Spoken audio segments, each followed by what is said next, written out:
Friends, back to school വീഡിയോയിലോട്ട് എല്ലാവർക്കും സ്വാഗതം. അപ്പോൾ നമ്മളിതാ ഫസ്റ്റ് തന്നെ ഒരു സെറ്റ് ബണ്ടിൽ ബുക്കാണ് ഞാൻ എടുത്തത്. ഇവിടെ പല ടൈപ്പ് ഓഫ് ഇറേസറിൻ്റെ കളക്ഷൻ ഉണ്ട് കേട്ടോ. പിന്നെ ഞാൻ കുറച്ച് ഇറേസറൊക്കെ എടുത്തിട്ടുണ്ട്.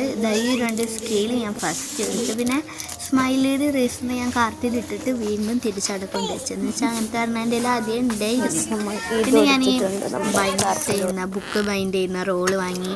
പിന്നെ ഞാൻ പൗച്ചിൻ്റെ ഇടയിൽ സ്റ്റെക്കായിരുന്നു ഇത് വാങ്ങണമെന്ന് കൺഫ്യൂഷൻ അടിച്ചിട്ട് എന്ന് വെച്ചാൽ എസ്തെറ്റിക് ക്യൂട്ടങ് അങ്ങനെ പലതുണ്ടായിരുന്നു. പിന്നെ എനിക്കൊരു വാട്ടർ ബോട്ടിൽ എടുത്തു. ഈ ഒരു പൗച്ചാണ് ഞാൻ നോക്കിയത്. പക്ഷെ ഇതിൻ്റെ ഉള്ളിൽ വൈറ്റ് ഇതായ കാരണം നമ്മൾ പെൻസിലൊക്കെ അതും ഇടുമ്പോൾ അതിങ്ങനെ കുറേ അങ്ങനെയാവും. പിന്നെ ഞാൻ ഈ ബോട്ടിൽ ഏത് വാങ്ങണമെന്ന് കൺഫ്യൂഷനായിരുന്നു. ഈ ഒരു നോർമലായിട്ടുള്ളൊരു പ്ലെയിൻ ആയിട്ടുള്ള ഈ ബോട്ടിൽ വാങ്ങണോ, ട്രാൻസ്പാരൻറ്റ് വാങ്ങണോ, അതോ ഈ ഒരു പർപ്പിള് ഇങ്ങനെ ലൈൻസ് വരുന്ന വാങ്ങണമെന്ന്. ലാസ്റ്റ് ഞാൻ ആ ട്രാൻസ്പാരൻറ്റ് തന്നെ വാങ്ങിയിട്ടോ. എനിക്കത് കുറച്ചുകൂടി ഇഷ്ടമായി. ഞാൻ അത്ര വെള്ളമൊക്കെ കുടിക്കുകയുള്ളൂ. പിന്നെ അതാ ഞാൻ ഈ ഒരു സ്റ്റിക്കറൊക്കെ ജസ്റ്റ് നോക്കി. പിന്നെ ഈ ഒരു പൗച്ച് ഞാൻ അങ്ങനെ എടുത്തും. പിന്നെ ഇതിങ്ങനെ ഈ ഒരു കൊട്ടയിൽ ഇത് മാത്രം ഇങ്ങനെ കിടക്കുകയായിരുന്നു. അമ്മ നോക്കിയിട്ട് എന്നോട് എടുത്തിട്ട് വരാൻ പറഞ്ഞാണ്. പിന്നെ ഈ ഒരു ഇറേസർ എടുത്തു.